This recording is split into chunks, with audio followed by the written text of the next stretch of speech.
इन पांचों में जीव अटकाए, युगन युगन हम आन छुटाए।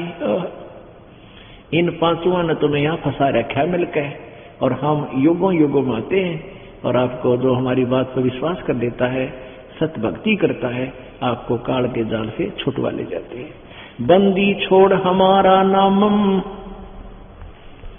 अजर अमर है अस्थिर ठामम। हमारा बंदी छोड़ नाम है, कबीर जी कहते हैं।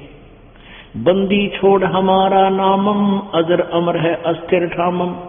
हमारा अजर अमर यानी सतलोक, स्थिर, अस्थिर माने सदा रहने वाला, ठाम माने लोक, ठिकाना, स्थान हमारा सतलोक है। अजर अमर है, वो कभी नाश में नहीं आता। अमर करूं सतलोक पठाऊं, ताते बंदी छोड़ कहाऊं। अमर ले जा, तुमने पार करूंगा, अमर करूं और सतलोक पहुंचा दूंगा, इसलिए मैं बंदी छोड़ कर लाता हूं। काल के बंधन से, कर्म के बंधन को काट के सतलोक ले जाता हूं। पीर पैगंबर कुतुब ओलिया सुर नर मुनि जन ज्ञानी। एक वाणी कितनी प्यारी है, और इसको समझाने के लिए पूरा चैप्टर खोलना पड़ता है आपके समक्ष, तब आपके हृदय में जो चेक सचमुच, या तो सारी बिजली पड़ रही है, सारा उल्टा ज्ञान हमें प्राप्त है। पीर पैगंबर कुतुब ओलिया सुर नर मुनि जन ज्ञानी, एत्या को तो रा ना पाया, ये जम के बंधे प्राणी। पीर पैगंबर ये संत महर्षि, ये अवतार कहला, पैगंबर माने अवतार, और कुतुब ओलिया और सुर, सुर मानिए देवता ब्रह्मा विष्णु महेश, और इनकी अब और अन्य पंचायत 33 करोड़ और है। सुर नर मुनिजन ज्ञानी, जिनको विद्वान पुरुष कहा करते, कहते इनको तो ये मार्ग, यथार्थ भक्ति मार्ग मिला नहीं, क्योंकि नहीं मिला इस कारण से ये काल के ही बंधे रहे। पीर पैगंबर कुतुब ओलिया सुर नर मुनिजन ज्ञानी, एत्या को तो रा ना पाया, ये काल के बंधे प्राणी। मुल्ला माया जगमग में बैठी, हंसा चुन चुन खाई, ये ज्योत स्वरूपी कहे निरंजन में ही करता वाई। अब शिव पुराण के अंदर ये काल कहता है ब्रह्मा और विष्णु को कि तुमने अपने आप को ईश कैसे मान लिया, तुमने अपने आप को भगवान कैसे मान लिया। मैं महेश्वर हूं, मैं ही सर्वेश्वर हूं, है, और मेरे से ऊपर कोई भगवान नहीं। यहां परमात्मा वही कह रहे हैं, ये मुल्ला माया मग में बैठी, हंसा चुन चुन खाई, ये जो स्वरूपी कहे निरंजन में ही करता वाई। यू कालदेव को मैं भगवान और भगवान ने कोई ना, सब ने मिसगाइड किए हुए। और उधर तो यहाँ कह रहा है, फिर गीता में कहे भाई और परमात्मा है कोई, उसका मेरे मन ने नहीं पता, किसी और ने पूछ ले। यानी पूछ, वो तत्वदर्शी संत कभी आवे, जब यो उल्टे ज्ञान से इतना परिपक्व कर देता है तो उसकी मानते नहीं, और ऐसे ही हमें भरमाए बैठा है। मुल्ला माया मग में बैठी, हंसा चुन चुन खाई, ये जो स्वरूपी कहे बहा निरंजन में ही करता वाई। एक न करता, दो ना करता, नौ ठहराए वाई। ये 9 अवतार कहते सारे भगवान। और 10वां भी धुंधर में मिलसी, सत्य कबीर दुहाई। अब 9 अवतार तो आ चुके हैं, 10वां और आवेगा नीकलंग नाम से कलयुग के लास्ट में। और इन कृतघ्नी प्राणी इतने निकम्मे हो जाएंगे लास्ट में, ये किसी के नहीं माने, फिर इनको काटेगा तलवारें से, जैसे परशुराम ने क्षत्रिय आकर काटे थे। ये इतने जालिम हो जाते हैं, ना दया रहती, ना धर्म रहती, ना राजनेता अच्छे रहते, राजा लोग भी इतने नीच हो जाते हैं, उनका का पीछा कुछ नहीं दिखता, केवल पैसा पैसा दिखाई देता। फिर ये ज्ञान नहीं समझते, फिर इनका तरीका यू काल दूसरा अपनाता है, इन अवतारों को भेज देता है, और फिर इनको कथित जैसे अड़ंगा काटा करे ना किसान अपने खेत में, थे ऐसे काटे जाते हैं, इनको कति कत्लेआम किए जाएंगे। जब ये टकेंगे, ये समाप्त हो जाएंगे, फिर दोबारा अच्छी वर्षा होगी, उपजाऊ जमीन हो जाएगी, सारा वन ही वन हो जाएगा, फिर पुण्यात्माओं का जन्म प्रारंभ होगा, ये सतयुग फिर प्रारंभ होगा। तो ऐसे क्या बताया है, वो 10वां अवतार भी आवेगा, वो भगवान का आवेगा, ऐसे कत्लेआम करेगा और वो 10वां अवतार भगवान होगा। परमात्मा कहते यहाँ का ईशे तक काम, ईशे यहाँ के राम। तो सतलोक जो है वो वहां जाने के लिए आपने तैयारी करनी पड़ेगी। अब क्या बताते हैं, 88 दीप मुनीश्वर बंदे मुल्ला डोरी, एता में जमका तलबाना चलियो पुरुष किशोरी। कहते हैं यहाँ 88,000 द्वीप और ये सभी जितने मुनीश्वर हैं ये सब काल के डोरी से बंधे हुए हैं। इन सब के ऊपर काल का हुक्म चलता है, इसलिए उस सतलोक में चलिए जहां काल का हुक्म नहीं, केवल एक दयाल का हुक्म चलता है। इसमें आपने एक शब्द, एक अक्षर सुना है, एक श्लोक सुना है, दोहा सुना है, पीर पैगंबर कुतुब ओलिया सुर नर मुनि जन ज्ञानी। सुर मानिए देवता ब्रह्मा विष्णु महेश, और मुनिजन ये ब्राह्मण महर्षि, और ज्ञानी जो विद्वान पुरुष तत्व, जो इनको ज्ञानी कहते हैं ना। गीता जी अध्याय नंबर 7 के श्लोक नंबर 16-17 में कहा है कि 4 प्रकार के मुझे बचते हैं, ब्रह्म की साधना करते हैं। एक अर्थार्थी, एक अर्थ, एक जिज्ञासु और ज्ञानी।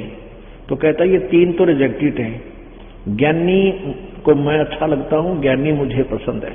तो कहती हूँ ज्ञानी भी काल के बंद रहे हैं, और खुद गीता ज्ञान दाता यानी काल भी कह देता 7वें अध्याय 18वें श्लोक में कि ये ज्ञानी आत्मा है तो उद्धार है, लेकिन मेरे वाली अनुतम घटिया साधना में लीन है। इनको तत्वदर्शी संत ना मिलने से इन्होंने मेरे को ही पूर्ण परमात्मा मान लिया और मेरे ही जाल में फंसे रहे।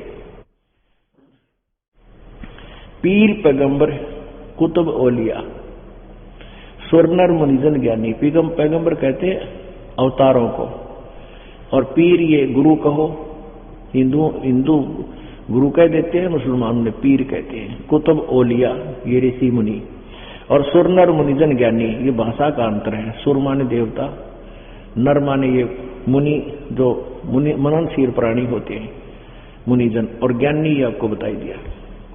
एता को तो रा ना पाया जम का बंधे प्राणी, इस काल का बंदरे है। अपने आत्मा इस सेंटेंस को अगर ईब शुरुआत करूं खोलने की 1 घंटा और लग गए, क्योंकि इसमें प्रमाण देने पड़ेंगे। गीता इसमें श्री देवी पुराण के अंदर, देवी पुराण के प्रथम स्कंद में 24, 25, 26, 27, 28 पृष्ठ पे लिखा है कि ब्रह्मा विष्णु से पूछते हैं, ब्रह्मा जी विष्णु जी से पूछ रहे हैं कि आप देवेश्वर हो, महेश्वर हो, किसकी भक्ति करते हो? आप भी समाधि लगाए बैठे हो। विष्णु जी कहता मैं दुर्गा की पूजा करता हूं, और दुर्गा से ऊपर मैं किसी भगवान को नहीं जानता, मेरे नॉलेज में कोई और भगवान नहीं है। यानी इवालिया ज्ञान के पीर पैगंबर कुतुब ओलिया सुर नर मुनिजन ज्ञानी, एत्या को तो रा ना पाया जम कह बंधे प्राणी। इनने तरसता है नहीं, यथार्थ ज्ञान है नहीं, काल का बंधे हुए। फिर श्री मद देवी भागवत गीता प्रेस गोरखपुर से प्रकाशित, केवल हिंदी,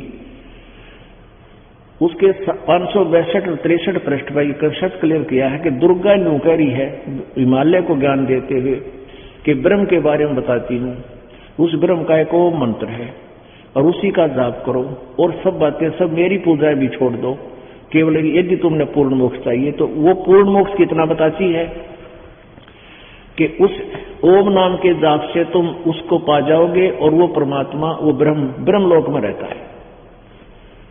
अब दुर्गा कहती है कि मेरी पूजा नहीं करना, और विष्णु जी कह रहे हैं कि मैं दुर्गा से ऊपर भगवान नहीं जानता। दुर्गा बता रही है कि ब्रह्म की पूजा करो, वो ब्रह्मलोक में रहता है, उसका ओम मंत्र है और वो ब्रह्मलोक में रहता है। तो ओम नाम के जाप करने वाला ब्रह्मलोक में चला जाएगा। फिर 8वें अध्याय के गीता जी के 8वें अध्याय के 16वें श्लोक में कहा कि ब्रह्मलोक तक गए भी फिर जन्म मृत्यु में आएंगे, पूर्ण मोक्ष नहीं। अब ब्रह्म के बारे में आपने सुन ही लिया, गीता जी श्रीमद् भगवत गीता जी में वो कहता है उस परम अक्षर ब्रह्म की पूजा करो, मेरी पूजा करोगे तो मेरा ओम नाम है, और ब्रह्मलोक में जाओगे, ब्रह्मलोक तक भी वापस आओगे, मेरी भी मृत्यु है, तेरी भी मृत्यु है, इसलिए उस परम अक्षर ब्रह्म की पूजा करो, उसके बारे में तत्वदर्शी संत की खोज करो। अब फिर कलयुग के ब्राह्मणों के बारे में बताया कि वो वेद के पूर्ण विद्वान थे और दुर्गा की पूजा करते थे। तरह भैया ये थोड़ा बताना पड़ेगा कि या ब्राह्मणा की जड़ी सत लिखड़ेगी। देखिए देवी भागवत, श्रीमद देवी भागवत सचित्र मोटा टाइप, गीता प्रेस गोरखपुर से प्रकाशित है। हनुमान प्रसाद पोदार, चिमन लाल गोस्वामी।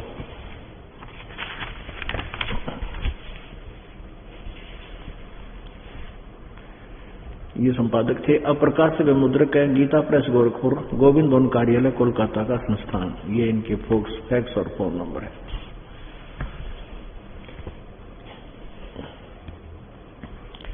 इसके 414 पृष्ठ पर आपको दिखाते हैं।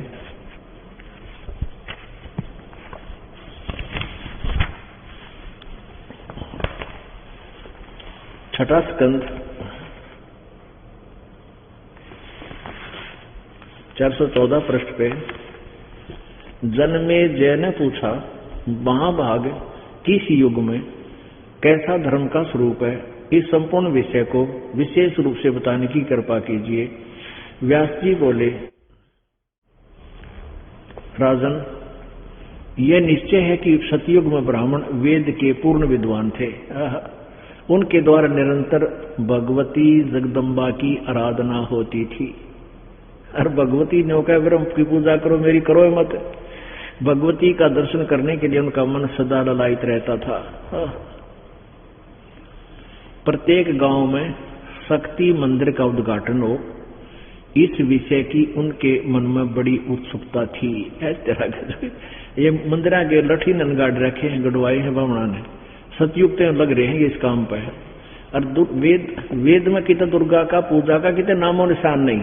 और ये न वेद के सतयुग के ब्राह्मण है, निश्चय है। ये व्यास जी कह रहे हैं, writer of the Purana Veda and Gita जी।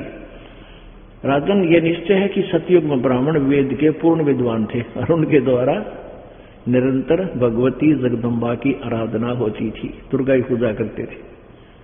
बता, ये टट्टू वेद जाने थे। और देखो यहीं पर धर्म की ये सती थी, त्रेता में रही, परंतु कुछ ह्रास हो गया। सतयुग की जो सती थी वह द्वापर में विशेष रूप से कम होगी। राजन, इन प्राचीन युगों में जो राक्षस समझे जाते थे वे कलयुग में ब्राह्मण माने जाते हैं। ले भाई, अब रखा निचोड़िया और काट दी कि आज जो ब्राह्मण हैं कलयुग में जो परमात्मा कबीर जी का विरोध करते थे, उन्होंने किसे जुल्म किए हैं, उनका इतिहास सुनाते रहेंगे आपको। परमात्मा ने जो के साथ जो इन ब्राह्मणों ने, यानी ब्राह्मण मीन ये जो उस वर्ग में, उस वर्ण में जो व्यक्ति पंडिताई नहीं करता वो ब्राह्मण, वो उनकी उस कैटेगरी में नहीं आता। ये ब्राह्मण वो है जो गुरु पद पर होते हैं। ये जो ऋषि हैं जो आजकल गुरु बने फिर रहे हैं, टेलीविजन आप आते, ये सारे ब्राह्मण कहलाते हैं। लेकिन ब्राह्मण वही होता जो ब्रह्म ने पहचाने, परमात्मा को पहचान ले, वो ब्राह्मण। आप ब्राह्मण होगे, हम ब्राह्मण हैं अब। लेकिन वो ब्राह्मण जो कलयुग के अलग ब्राह्मण हैं, वो नकली, वो कहते हैं कलयुग के ब्राह्मण था जो सतयुग और त्रेता द्वापर में राक्षस हुआ करते, आज कहते हुआ ब्राह्मण है। अब जो प्रसंग चल रहा था, पीर पैगंबर कुतुब ओलिया सुर नर मुनि जन ज्ञानी, एत्या को तोरा ना पाया ये काल के बंधे प्राणी। ये जीव हैं, ब्रह्मा विष्णु महेश तक भी जन्म मृत्यु में आते, आप जैसे ही हैं। लेकिन ये पुण्यात्मा है, कभी परमात्मा कबीर जी के साथ रह के इन्हें बहुत भक्ति की, लेकिन काल के जाल में फंस गए। इन पुण्यात्माओं को परमात्मा इस काल ने अपना प्रयोग कर लिया, अपने लिए प्रयोग कर लिया और हमारे कंट्रोल बनाकर हमें ही दुखदाई कर दिया। ये ऐसे ही अपना उल्लू सीधा करता है। माया आज निरंजन भाई, अपने जाए अब खाई। अब क्या बताते हैं परमेश्वर, कबीर जी ने संत गरीबदास जी को ज्ञान दिया। अब ज्ञान परमात्मा की महिमा और काल के जाल को गरीबदास जी अपनी अमृतवाणी में समझा रहे हैं। माया आज निरंजन भाई, अपने जाए आप खाई। ब्रह्मा को दुर्गा और काल कहते हैं, ये आप पैदा करे हैं और काल इन्हें खावे है, अपने जाए आप खावे। अब देखो परमात्मा की वाणी कितनी निर्मल है।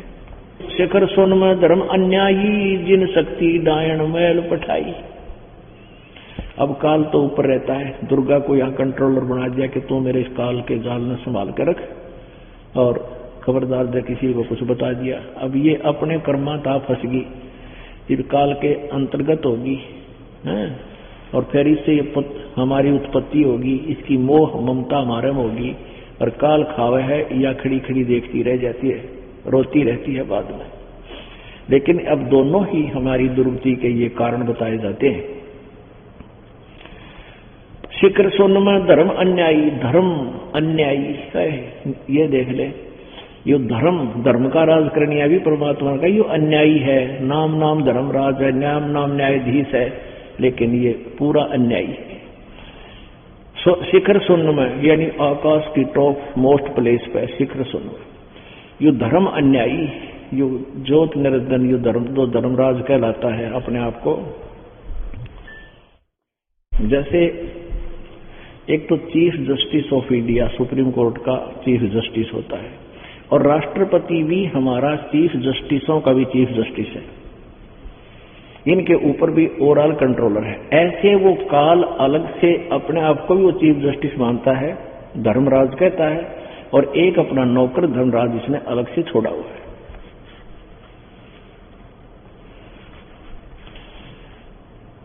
शिखर सोन में धर्म अन्यायी, जिन शक्ति डायन मैल पठाई। लाख गिरा से नित उठ दूती, माया आद तकत की कुती। 1.25 लाख घड़ी है नित भांडे, हंसा उत्पत्ति पर ले डंडे। कहते हैं 1 लाख तो रोज यू खावा है, और 1.25 लाख की उत्पत्ति करता है, यानी 25% एक्स्ट्रा जन्म देता है। लाख गिरा से नित उठ दूती, माया आज तकत की कुती। अब दुर्गा को भी साथ ही लपेट रहे परमात्मा, क्योंकि ये इसका सहयोग दे रही है। 1 लाख ये खाता है काल, सहयोग दुर्गा का होने से इसको भी बीच में घसीटा है।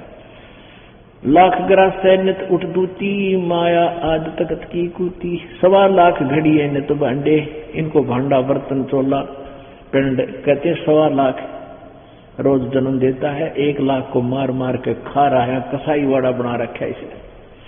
1.25 लाख घड़ी है नित भांडे, हंसा उत्पत्ति पर ले डंडे। ये जीवात्मा, बॉडी आत्मा जन्म और मृत्यु के दंड से पीड़ित कर रखे।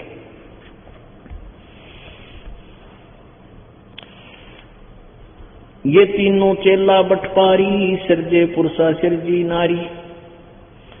खोखापुर में जीव बुलाए, स्वपन विष्ट बैकुंठ बनाए। इस खोखापुर, ये खोखापुर खाली यानी बेकार लोक है, और इसमें ये स्वपन सा बना रखा बैकुंठ। स्वपन की तरह वहां कुछ दिन वहां रहे, फिर 84 लाख योनियों में, फिर पुण्य हो गए तो गए, ना तो ना भी जान पाए। ये है अरहट का कुआ लोई, या गढ़ बंजा है सब कोई। जन्म मृत्यु जन्म मृत्यु जन्म मृत्यु, रहट का कुआ, नीचे से पानी उठाओ, ऊपर बाल्टी खाली करकाओ, फिर भर ले जाओ। ये देखिएगा अरहट का कुआ। ये अरहट का कुआ एक रहट का कुआ होता था, हमने देखे हैं, ये आपने तो नहीं देखे होंगे बच्चा ने। ये नीचे कुआ है, ये जल है नीचे, और ये बाल्टियां हैं, ये एक ट्रेन के ऊपर बाल्टी इसको जोड़ रखी है, इनको वेल्ड कर रखा है, और ये एक चक्कर है, व्हील है, पुली है। इसको आगे से एक कोल्लू की तरह, जैसे कोल्लू चलता है, सिर्फ बैलों से चला जाता था, तो ये पुली घूमती नीचे, साथ में इसका बाल्टियां नीचे से घूमती हैं। नीचे ये कुआ है, इसकी एलिवेशन दिखा रखी है, साइड से काट कर समझो। ये जल भरा हुआ यहाँ तक, तो ये बाल्टी जब ये पुली घूमती है, ये बाल्टियां नीचे आती हैं, खाली यहाँ से भरती हैं, यहाँ भर के ऊपर चली जाती है, ये नीचे खाली होती हैं, और फिर ये पानी यहाँ से खेतों में चला जाता है, सिंचाई करते थे।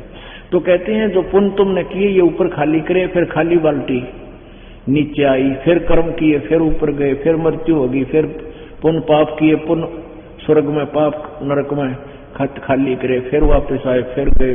यानी जन्म मृत्यु का यो रेट कैसा कुआ तुम्हारे चल रहा है। ये अरहट का कुआ लोई, या गड़बंजा है सब कोई। कीड़ी कुंजर और अवतारा, ये चीटी कीड़ी और ये हाथी और ये महेश विष्णु और ब्रह्मा रूपी अवतार, ब्रह्मा विष्णु। कीड़ी कुंजर और अवतारा, हरहट डोर बंधे कई बारा। इनकी भी कई बार जन्म मृत्यु हो लियो, शंखवार। ये फिर ऊपर खाली हो कहा है, नीचे भर के जहां ये फिर दूसरे नए ब्रह्मा विष्णु महेश बन जाते हैं।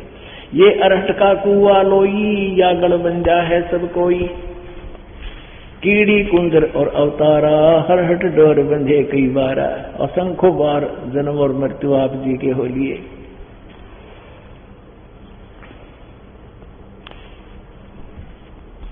अरब अलील इंद्र हैं भाई, हरहट डोर बंधे सब आई। शेष महेश गणेश ताही, हरहट डोर बंधे सब आई। शुक्रादिक ब्रह्मादिक देवा, हरहट डोर बंधे सब खेवा। ये कोटिक करता करता देखा, ये कोटिक करोड़ों करता बन रहे थे ब्रह्मा विष्णु महेश, हमने यहाँ 84 लाख योनिया में करते देखे। कोटिक करता करता देखा, हरहट डोर कहूं सुन लेखा। ये चतुर्भुजी भगवान कहावे, हरहट डोर बंधे सब आवे। ये है खोखापुर का कुआ, इसमें पड़ा सो निश्चय हुआ। ये खोखापुर का कुआ है, ये काल के 21 ब्रह्मांड जो इनमें फंस गया उसकी जन्म मृत्यु अवश्य होगी। अपनात्मा यहां ये कड़वी दवाई प्या दी और इसकी थोड़ी सी एक लालटेन दिखानी पड़ेगी, क्योंकि जिस वाणी को दास बोलकर सुना रहा है ये आज तक किसी ने नहीं पढ़ी ना मानी। और जिन सदग्रंथों का सत्य मानते हैं, यदि उनमें ये बात मिल जाएगा कि ब्रह्मा विष्णु महेश की भी मृत्यु होती है, ये चतुर्भुजी भगवान कहावे, हर्ष डोर बंधे सब आवे, इनकी भी जन्म मृत्यु होती है, तो हमारा गला उतर जाएगी। नहीं तो इस वाणी को, इस ज्ञान को, क्योंकि अब ये परमात्मा की दया हो रही है सीढ़ियों के माध्यम से, कैस्टों के माध्यम से, अब ये परमात्मा की कृपा से एक पवित्र चैनल भी हो रहा है, जी जागरण पर चल रही है।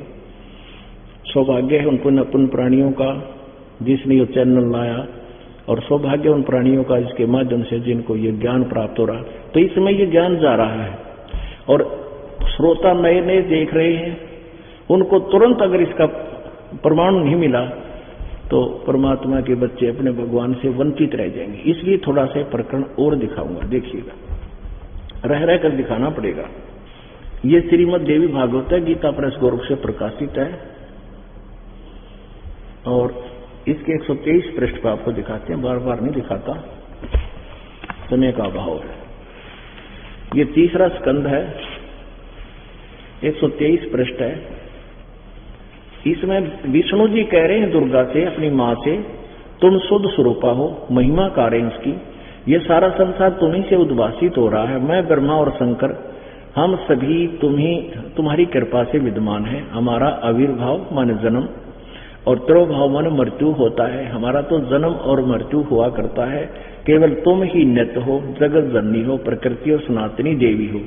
दुर्गा को प्रकृति भी कहते हैं।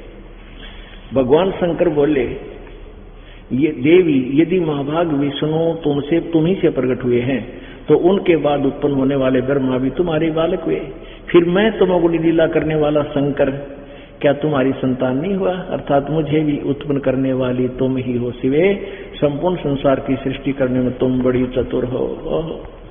उन तीनों गुणों से उत्पन्न हम, रजगुण ब्रह्मा, सतगुण विष्णु, तम गुण शिव जी। इस संसार की सृष्टि और स्थिति और संहार में तुम्हारे गुण सदा समर्थ हैं। उन्हीं तीनों गुणों से उत्पन्न हम ब्रह्मा, विष्णु एवं शंकर नियमानुसार कार्य में तत्पर रहते हैं। रजगुण ब्रह्मा, सतगुण विष्णु, तम गुण शिव जी, शंकर।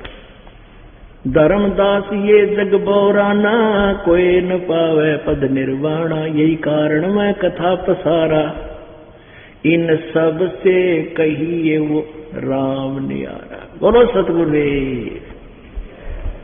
परमपिता परमात्मा, सारी सृष्टि के रचनहार, कुल मालिक, कबीर देव जी की असीम कृपा से हम सभी को ये तत्व ज्ञान और ये सत्संग श्रवण करने का शुभ अवसर प्राप्त हुआ। परमात्मा कबीर जी ये पूर्ण ब्रह्म है, अपनी प्यारी आत्माओं को, श्रेष्ठ आत्माओं को आकर के यहाँ मिलते हैं, उनको तत्व ज्ञान समझाते हैं, उनको याद दिलाते हैं कि तुम यहाँ काल के जाल में फंसे हुए हो, तुम्हारे साथ बहुत बड़ा धोखा हुआ है। ये संतान, ये संपत्ति, ये कार और कोठी ये आपकी नहीं है। यहाँ काल के लोक में जो व्यवस्था तुम बनाने में लगे हुए हो, ये तुम्हारा मूल कार्य नहीं है। जैसे बच्चा जब युवा हो जाता है, बाल अवस्था से ही उसकी क्रियाएं शुरू हो जाती हैं। जैसे आजकल तो शिक्षा का दौर ज्यादा हो गया, पहले शिक्षा नहीं थी बच्चों को। खेतों में जैसे किसान होते थे तो अपनी खेती के कार्य में बचपन से ही लगा दिया करते थे किसान लोग। ऐसे ही कोई दूसरे व्यवसाय हैं, जिसका जैसा भी व्यवसाय था अपने बच्चों को बचपन से ही उसी कार्य में जोड़ दिया करते थे, उसी की ट्रेनिंग दिया करते थे। और यही सोच रखा था कि हम मनुष्य जीवन प्राप्त प्राणी को यही करना होता है, संतानोत्पत्ति, उनकी परवरिश, फिर उनका विवाह, फिर उनका परमात्मा संतान दे, बस इतना ही काम हमारा मनुष्य जीवन का हमने मान रखा था। अब परमेश्वर कबीर जी ने आकर बताया कि ये तो कार्य जो तुम कर रहे हो, जो संतानोत्पत्ति, फिर परवरिश, विवाह शादी, ये पूर्व निर्धारित है बच्चों की। और आप जी का जो कर्तव्य कर्म है वो अवश्य करना चाहिए, लेकिन एक मूल कार्य और है जिसको तुम भूल गए हो। वो मूल कार्य कौन सा है? परमात्मा की भक्ति, पूर्ण परमात्मा की सत्य साधना। उससे हमें लाभ क्या होगा? क्योंकि हम इतने लालची हैं, बगैर किसी लोभ या लालच के हम कोई कार्य नहीं करते। तो हमने ये लोभ लाभ पता चलेगा कि परमात्मा पूर्ण ब्रह्म की सत्य साधना करने से हमारे को सतलोक प्राप्त होगा। वो सतलोक कैसा है? उस सतलोक में हम करेंगे क्या जाके? क्योंकि आज तक हमें उस सतलोक की जानकारी किसी ने नहीं दी। कबीर परमेश्वर ने ही आकर के उस सतलोक सचखंड की जानकारी दी है। उसके बाद ये नकली पंथ बहुत से चल गए जिनको सतलोक के बारे में बिल्कुल ज्ञान नहीं है। लेकिन परमात्मा कबीर जी की वाणी को पढ़कर उसका उल्टा सुल्टा ज्ञान लगाकर, उल्ट सुल्ट उसको बना करके अलग से पंथ बना बैठे। वो भी जनता को भ्रमित ही कर रहे हैं। तो उस परमेश्वर ने आकर बताया कि तुम सतलोक में रहा करते थे पहले, तो सतलोक में किस लिए चले?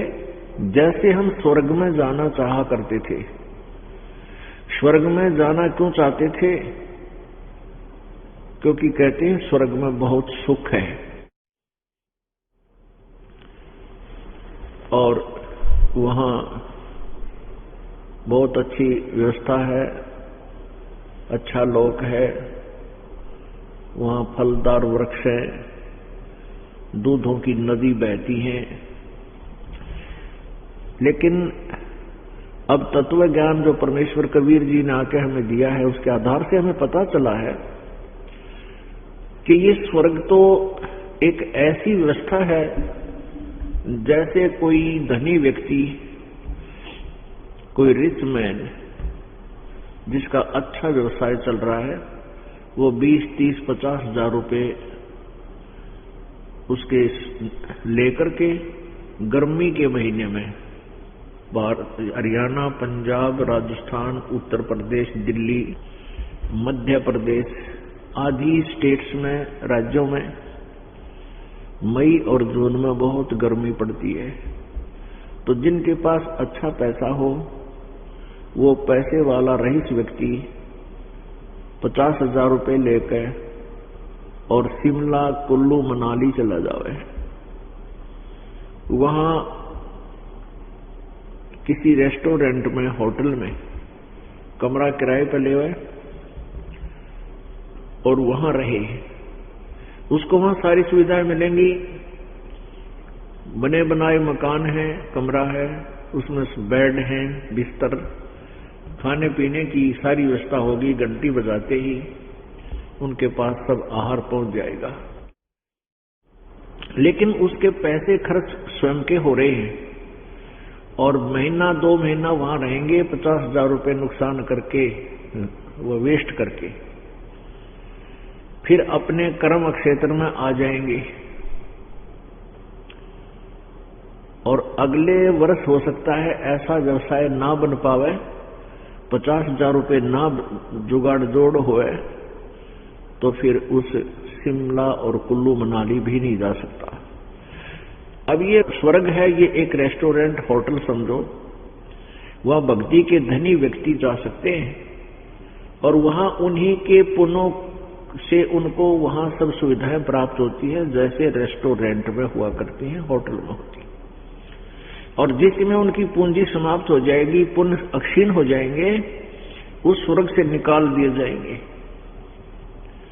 उनको फिर पाप के आधार से नरक डाला जाएगा। नरक के बाद फिर उनको 84 लाख प्राणियों के शरीरों में कष्ट भोगने के लिए पृथ्वी पर फेंक दिया जाएगा। तो परमेश्वर कबीर जी ने हमें बताया कि वो सतलोक ऐसा स्थान है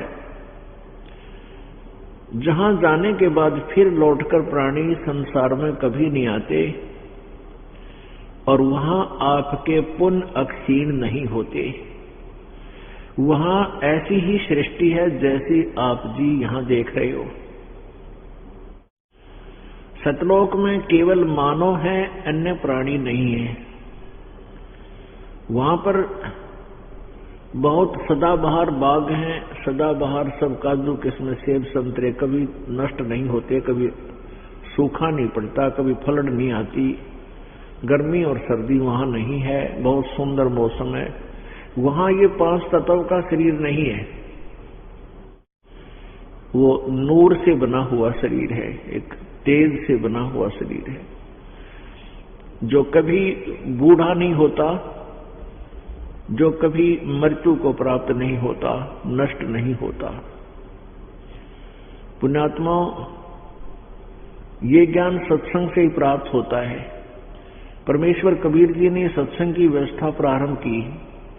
परमेश्वर स्वयं ही बताया करते थे, आप ही वो दास बनते हैं, आप ही भगवान हैं, और स्वयं ही वो एक अच्छे नागरिक और एक अच्छे शिष्य की भूमिका भी उन्होंने की। तो परमात्मा ने बताया कि सतगुरु के दरबार में जाइयो बारंबार, भूली वस्तु लखा देवे वो सतगुरु है दातार। कि सतगुरु के दरबार में जाइयो बारंबार, वो एक ऐसी भूली हुई वस्तु को याद दिलावेंगे। वो ऐसे दातार हैं, ऐसे दयालु हैं। पुण्यात्माओं, हम अपने बच्चों को शिक्षा ग्रहण करने के लिए विद्यालय भेजते हैं और विद्यालय में वो बालक प्रतिदिन जाते हैं छुट्टियों को छोड़कर। 1 वर्ष में लगभग वो 250 दिन अवश्य जाते हैं, 250-300 दिन अवश्य जाते हैं। और लगभग बीए करने के लिए भी उसको 14 वर्ष कंटिन्यूस जाना पड़ता है और 16 पढ़े तो 16 वर्ष जाना पड़ता है। एक आधी बार फेल हो जाए तो और एक्सटेंड हो सकता है वो पीरियड। तो उसके बाद इतना पैसा, इतना समय लगाकर वो बच्चा केवल एक पेट भरने की व्यवस्था को सुचारू कर पाने में सफल होता है। पुण्यात्माओं, हम इस प्रोसीजर से परिचित हैं बच्चों को पढ़ाने वाले से कि इसी प्रकार होता है और ऐसे ही इनको आगे चलकर सुविधा प्राप्त होती है। जिसमें हम इस परमात्मा के विधान से परिचित हो जाएंगे कि यहाँ बहुत थोड़ा समय आने में भी आपको बहुत ज्यादा लाभ होगा, और वो लाभ ऐसा होगा जो आप जी के इस वर्तमान जीवन में भी सहयोगी होगा। क्योंकि पूर्ण परमात्मा की साधना करने से हमें एक और एक्स्ट्रा बेनिफिट यहाँ ये मिलता है कि हमारे भाग्य में कोई कष्ट है, दुख है, उस पाप कर्म के दंड को पूर्ण परमात्मा कबीर जी समाप्त कर देता है, नाश कर देता है। वो पाप हमें हानि नहीं करता। दूसरी हमें ये एक और सुविधा मिलती है कि यदि हमारे भाग्य में कोई अच्छी वस्तु नहीं है जिसकी हमें आवश्यकता है इस जीवन में, तो कबीर परमेश्वर आपके भाग्य में वो भी लिख देता है। जैसे हम श्री ब्रह्मा जी, श्री विष्णु जी, श्री शिव जी, रजगुण ब्रह्मा जी, सतगुण विष्णु जी, तमगुण शिव जी, इनकी पूजाएं हम करते थे तो हमें केवल किया हुआ कर्म ही मिलता है। इसी प्रकार ब्रह्म, जो ब्रह्मा विष्णु महेश के पिता है, 21 ब्रह्मांड का ये प्रभु है, इसे ज्योति निरंजन और काल भी कहते हैं। इसकी साधना से और इनके पुत्र ब्रह्मा विष्णु महेश की साधना से हमें केवल वर्क डन ही मिलता है। जैसा करेंगे वैसा ही मिलेगा। इसमें दोनों ही हमारे अकाउंट खुले रहते हैं, पुण्य के भी और पाप के भी। पुण्य और पाप ये दोनों ही हमारे जो अलग अलग खाते चलते हैं, अकाउंट चलते हैं। जितने कोई पुण्य आपके स्वाभाविक होते हैं या विशेष रूप से करते हैं, उन दोनों अंकित हो जाते हैं, वो लिख दिए जाते हैं, डिपॉजिट हो जाते हैं। और जो पाप आप जी करते हो, आप जी से स्वाभाविक होते हैं या जानबूझ कर करते हो विशेष रूप से, तो वो दोनों ही पाप आपके बैड अकाउंट में लिख दिए जाते हैं, पाप अकाउंट में। और आप जी को फिर दोनों ही भोगने पड़ते हैं। वो कर्म आपके भोग कर ही समाप्त होते हैं। और यही विधान आज तक के जितने भी ऋषि महर्षि ये हुए हैं नकली, इनको केवल इतना ही विधान प्राप्त था कि कर्म तो भोगने से ही पूरा होगा।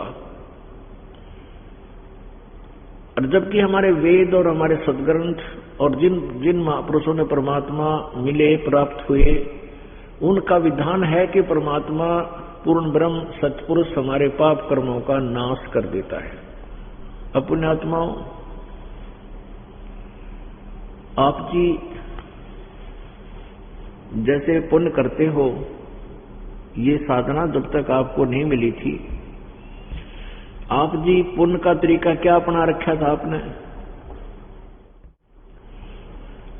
पुण्य का तरीका अपना रखा था कि भाई वो भी कोई एकाध पुण्यात्मा होती थी, हजारा मत एक, कि तो कुत्तों ने टूक डाल दे, कि तो चिड़ियों को, पक्षियों को दाने डाल दें,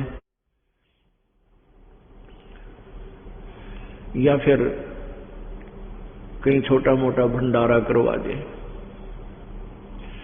ये तो थे आपके पुण्य जो विशेष रूप से करने से होते हैं। कुछ पुण्य ऐसे होते हैं कि आप खाना खा रहे हो और आपने रोटियां ऐसे साफ की, कुछ कण जमीन में गिर गए आटे के, वो स्वाभाविक हो गए, वो पुण्य नहीं किया आपने, फिर भी हो गया। किसी चींटी का मुंह लग गया या किसी और छोटे जीव जंतु ने वो खाया, तो वो भी आपके पुण्य में, स्वाभाविक पुण्य में लिख दिया गया। और उधर से आप जी जैसे पाप कुछ तो जानकर करते हैं, जैसे मांस मिट्टी खाते हैं, मुर्गे काटते हैं, बकरे काटते हैं, भैंस गाय झोटों ऊंटों तक काट कर खा जाते हैं, वो तो विशेष रूप से पाप किए।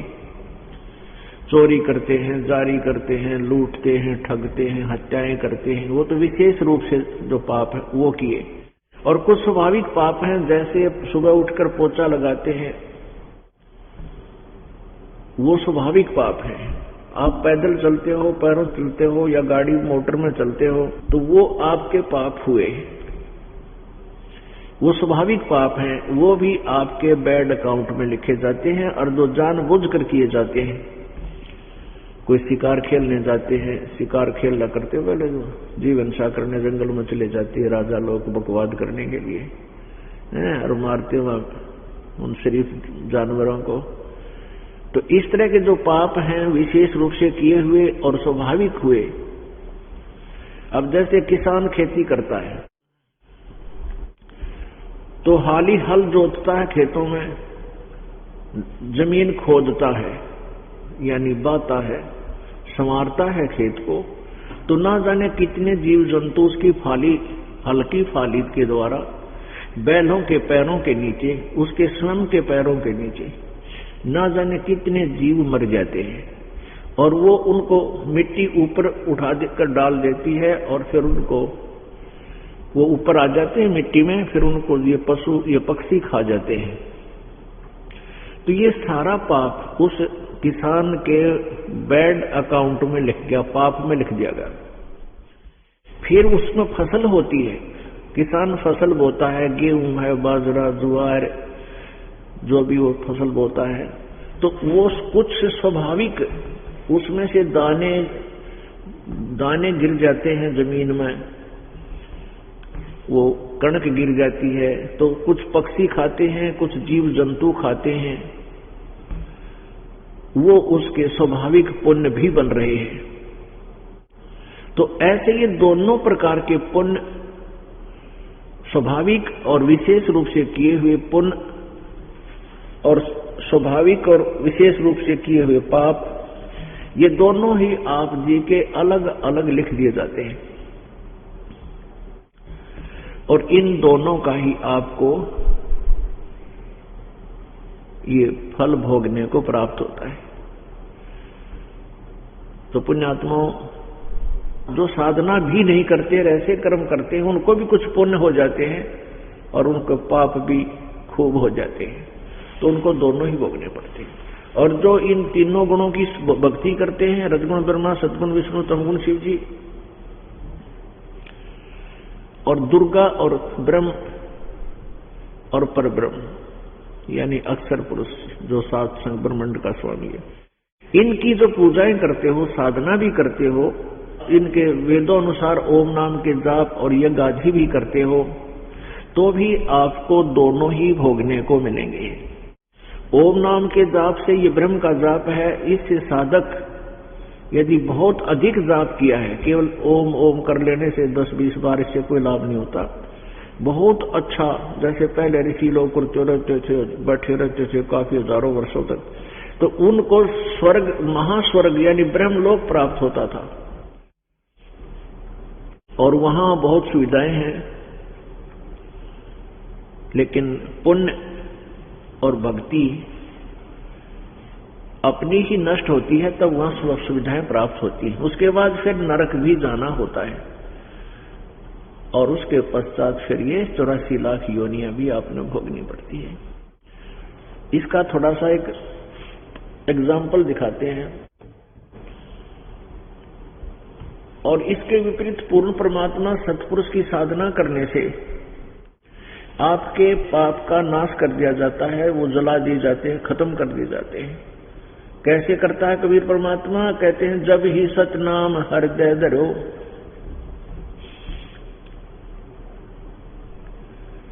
कबीर परमेश्वर जी यानी पूर्ण ब्रह्म की साधना से, कबीर जी की साधना से जो सतमंत्र ये दास आपको देगा, यथार्थ मंत्र जो आपको दिए जाएंगे, मर्यादा में रहते हुए तुम साधना करते रहोगे, तो क्या बताया है? जब ही सतनाम हृदय धरो, भयो पाप को नाश, जैसे चिंगारी अग्नि की बाई पड़े पुराने घास। जैसे हजारों मन, हजारों टन कोई सूखा घास पड़ा हो किसी एक क्षेत्र में, तो उसने बहुत ज्यादा क्षेत्र को कवर कर रखा है और उसमें एक माचिस की सीख जला के उसमें लगा दे तिल्ली, तो वो सारे घास को जला कर राख कर देगी और वो थोड़ा सा बन जाएगा जो पूरा, और फिर चलेंगी तेज हवाएं, उसको इधर उधर फेंक फांक कर वहां से कति क्लियर कर देंगे। तो ऐसे ही परमात्मा कबीर जी के सच्चे नाम हैं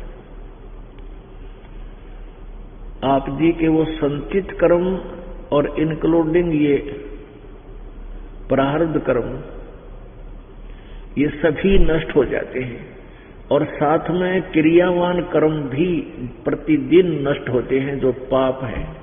कर्मों को तीन भागों में विभाजित किया गया है। एक तो संचित कर्म जो जन्म जन्मांतर के आपके इकट्ठे हो चुके हैं, दूसरा प्रारब्ध कर्म।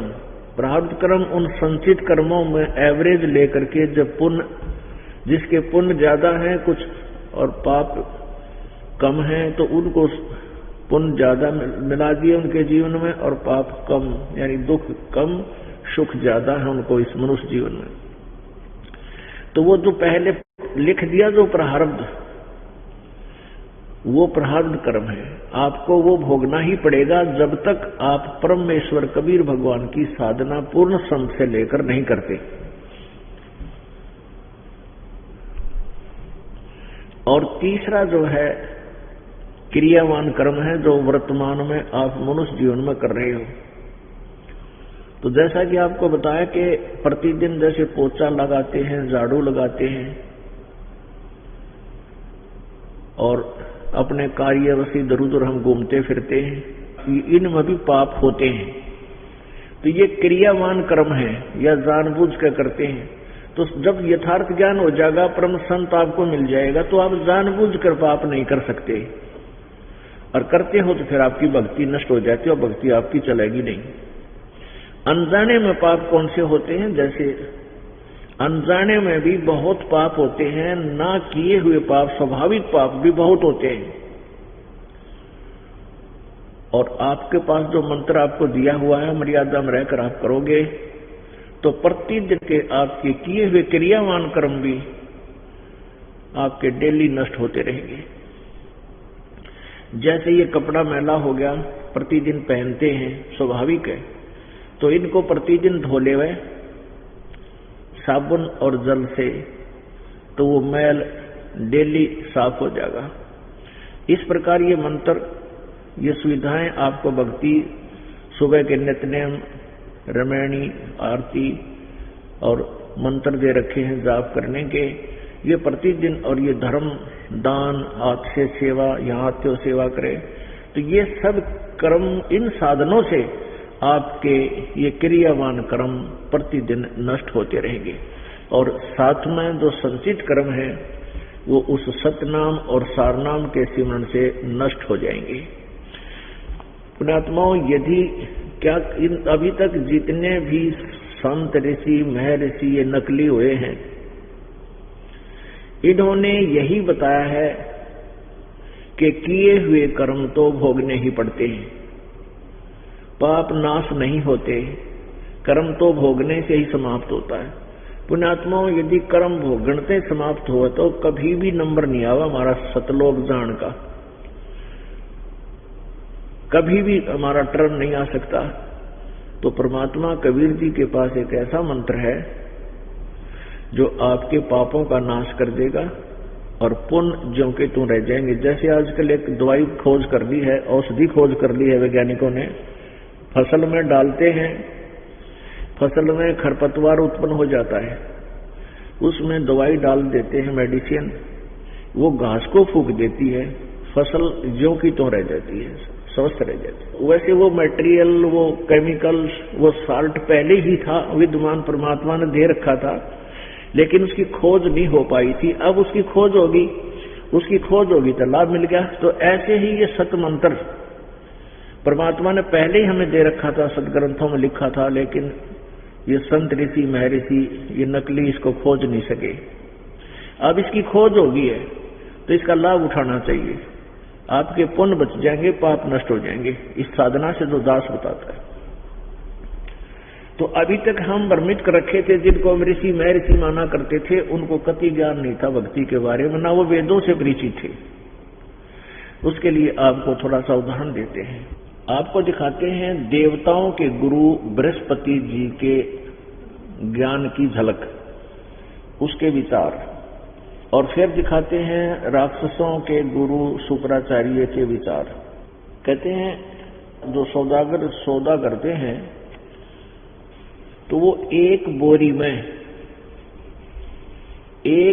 में परखी मार के, एक लोहे की गोल गोल सी हुआ कर 6 इंच 7-8 इंच लंबी गोल गोल, उसको ऐसे नुकीली सी उस बोरी में घुसो देते हैं, फिर निकाल लेते हैं। तो उसमें बोरी के अंदर से जो सामान है, कणक है, गेहूं है, बूरा है या कुछ भी है, वो कुछ बाहर आ जाती है उसके साथ। तो उससे देख करके वो सौदा कर लेते हैं कि इस बोरी में ये माल है। सारी बोरी खोलने की बजाय वो इतना ही देख लेते। तो आप जी को देवताओं के गुरु बृहस्पति जी का ही ज्ञान सुना जाएंगे तो इससे सिद्ध है कि सभी देवता उसी से ज्ञान प्राप्त है और उनको इतना ही नॉलेज है। इसी प्रकार ये राक्षसों के जो गुरु थे शुक्राचार्य, पुण्यात्माओं, ये राक्षस से कोई अलग नहीं थे। ये वही व्यक्ति थे जो अच्छी आत्माएं थी, पहले भक्ति करते थे, वेदों अनुसार जैसा भी ज्ञान इनको प्राप्त था। फिर कुछ एक ऐसे थे जो मर्यादा नहीं रखते थे, साधना भी करते थे, फिर गुटी सूटी भी लाने लग गई, देव दारू बना ली ने, और मांस भी खाने लग गए। तो दूसरे जो व्यक्ति थे जो मर्यादा में रहकर साधना करते थे, अच्छी आत्मा, वो उनसे नफरत करने लगे। तो वो उनको असर अपने क्रियाओं में, अपने सत्संग में आने से उनको मना करने लगे। तो वो जो साधना भी करते थे, साथ में बुराइयां भी करते रहे, तो वो ईर्ष्या करने लगे उनसे कि ये हमें अछूत समझते हैं। उन अच्छी आत्माओं को वो जो शराबी कुआबी और भक्ति भी करते थे, वो दुखी करने लगे। इस प्रकार उनको राक्षस की संज्ञा दे दी गई। बाकी वो साधना फिर भी करते रहे। उन साधनाओं से जो बुराइयां भी करते हैं और भक्ति भी करते हैं, वो यूजलेस होती है, फिर भी वो बात नहीं आते हैं, क्योंकि ज्ञान न होने से ये प्राणी अपनी मनमुखी साधनाएं ज्यादा करता है, मनमुखी क्रियाएं करता है। जैसे कोई नाम ले रखा किसी भक्त ने और जिसकी बुराई ना छूटती, तो वो कोई ना कोई बहाना ढूंढ ही लेता है। जैसे एक समय ये दास एक गुराना गांव में सत्संग कर रहे थे, बाहर खेतों में उनका सड़क के ऊपर मकान, वहां पाठ कर रहे थे। वहां एक भगत आ गया, व्यक्ति कोई गोहाना से एक किसी संत से नाम ले रखा था उसने देखा यहाँ सत्संग हो रहा है, वो भी आ गया, फिर प्रश्न उत्तर करने लग गया। उसने बताया कि मैं ऐसे ऐसे एक भरथू सा नाम का कोई संत था नकली, उससे उपदेश ले रखा था। उसके बारे में इस दास को पता था कि वो स्वयं भी हुक्का पीता था और उनके अनुयायी भी हुक्का पीते हैं, वो शराब भी पीता था। तो मैंने उससे कहा कि आपने वहां से नाम ले रखा है? कहा जी। फिर मैं, वो तो भाई हुक्का भी पीवे। ने बोला, वो तो हुक्का पीवे, मैं शराब भी पीता हूं। मैं, तुम्हारे गुरु जी तो हुक्का पीते थे और जो वह हुक्का पीवे और तंबाकू प्रयोग करते हैं, सिगरेट पीवे, वो भक्ति नहीं उनकी बनती। तो वो कहता है मैं तो शराब भी पीता हूं और साधना भी करता हूं। मैं बोला, भाई फिर तो तेरी भक्ति नहीं चलेगी, ये सब छोड़कर भक्ति करनी चाहिए। कहने लगा, हमने फिर इसे नाम की जरूरत नहीं जो गुड़ की भांपते डर भगवान। यानी उस नखमी आत्मा ने बुराई छोड़ने की बजाय अपना तरीका ढूंढ रखा कि इसे भगवान की, इसे नाम की हमें और आवश्यकता नहीं, जो गुड़ की भांप से डर जाता है और खराब हो जाता है। तो ऐसे तो नकमी आत्मा, तो उनको फिर जैसे ऐसे ही पहले लोग अलग अलग हुए, राक्षस और देवता बने, ये ऐसे बने थे। अब इन दोनों की, और लेकिन आत्मा जो है चाहे राक्षस में है चाहे देवताओं में है, वो भगवान बिना नहीं रह सकती। आप देखिएगा कोई कसाई भी है, वो भी अपने कोई इष्ट को मानकर फिर कार्य शुरू करता है। ये डाकू हैं, चोर हैं, ये भी अपना कोई इष्ट देव मानकर उसकी पूजा पाजा करके फिर बकवाद करने चलते हैं। तो पुण्यात्मा वो बकवाद तो बकवाद ही रहती है, वो देवता उनकी मदद नहीं कर पाएंगे ऐसे निकम्मे की। बाकी उनकी सोच है कि हम ऐसा कर रहे हैं, कभी दाव लग जाता है उनका तो सोचते हैं आज हमारे देवता ने सही दाव लगवा दिया। नहीं, देवता कभी भी ऐसे गंदे काम में सहयोग आपका नहीं देंगे, ये आपकी भूल है।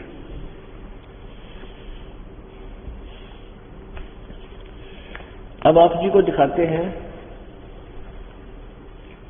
ये श्रीमद् देवी भागवत में इन देवताओं के गुरु बृहस्पति जी के विचार देखिएगा। श्रीमद् देवी भागवत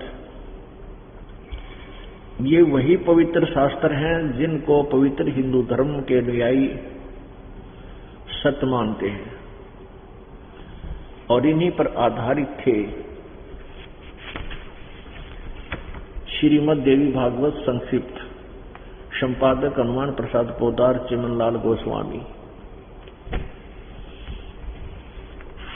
ये कहां से प्रकाशित है? प्रकाशक एवं मुद्रक गीता प्रेस गोरखपुर, गोविंद भवन कार्यालय, कोलकाता का संस्थान। ये इनके फोन और फैक्स नंबर है, यहां देखिएगा।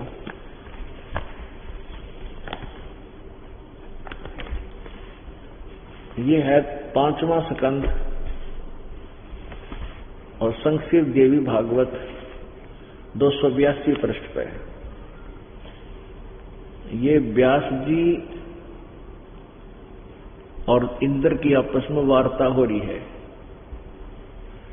व्यास जी कहते हैं, व्यास जी कौन है? ये राइटर हैं, लेखक हैं पुराणों के, वेदों के और श्रीमद् भगवत गीता जी के। ये व्यास जी कौन है? श्री वेद व्यास जी, ये वेदों और श्रीमद् भगवत गीता और 18 पुराणों, महाभारत और सुधा सागर आदि के ये लेखक हैं।